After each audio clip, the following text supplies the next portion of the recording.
बिस्मिल्लाहिर्रहमानिर्रहीम। अस्सलाम वालेकुम फ्रेंड्स, कैसे हैं आप सब। आज की इस वीडियो में मैं लाई हूँ आप लोगों के साथ हमारा चूल्हा जो जल जाता है इसको हमने साफ़ कैसे करना है। टिप्स एंड ट्रिक्स आपने मेरी वीडियो को लाजमी एंड तक देखना है। चैनल को सब्सक्राइब करना है, वीडियो को लाइक करना है, शेयर करना है और कमेंट में लाजमी बताना है कि आपको वीडियो कैसी लगी। तो यहाँ पर जब हमारे चूल्हे के ऊपर चाय गिर जाए या कुछ भी गिर जाए तो इस तरह से जल जाए तो हमने इसको गरम गरम चूल्हे के ऊपर थोड़ा सा पानी डाल देना है।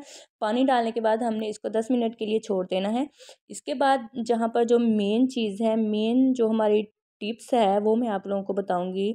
यहाँ पर हमने मीठा सोडा लेना है, एक एक चम्मच हमने इस तरह से चूल्हे के ऊपर डाल देना है दोनों ही साइडों पे।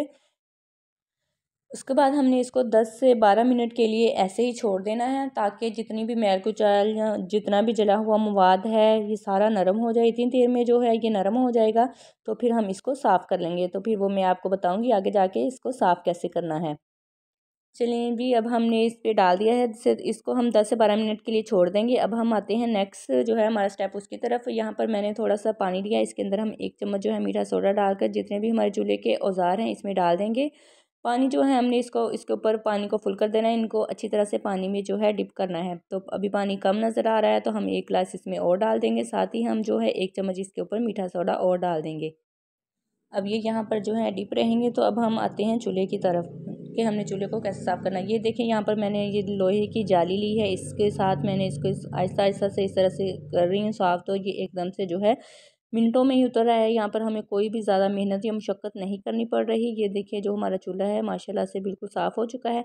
अब ये जो अंदर वाली साइड थी इसको हम जो है ये देखें ब्रश लेंगे, एक दांत जिसके साथ हम साफ़ करते हैं उस ब्रश को लेकर उसके साथ हम जो अच्छी तरह से इस तरह से इसकी सफाई करेंगे। क्योंकि ये मेरा चूल्हा है अंदर से भी जल जाता है तो इसलिए मैं जो है इसको ब्रश से भी इस तरह से साफ़ करूँगी। आप लोगों का चूल्हा जो है वो किसी भी तरह का हो सकता है।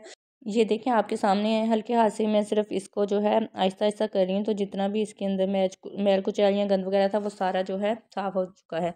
तो अब हम जो है लास्ट पे जो भी बर्तन धोने वाला स्पंज होता है इसकी मदद से हम जो है थोड़ा सा लिक्विड डालेंगे या आप साबुन लगा सकते हैं यहाँ पर। तो इस तरह से हम इसको थोड़ी देर के लिए इस तरह से साफ़ करेंगे तो माशाल्लाह से जो हमारा चूल्हा है ये देखिए एकदम से चमक गया है, न्यू की तरह हो चुका है। उम्मीद है कि आप लोगों को मेरी वीडियो अच्छी लगी हो। अगर आपको मेरी वीडियो अच्छी लगी तो मेरे चैनल को सब्सक्राइब करें।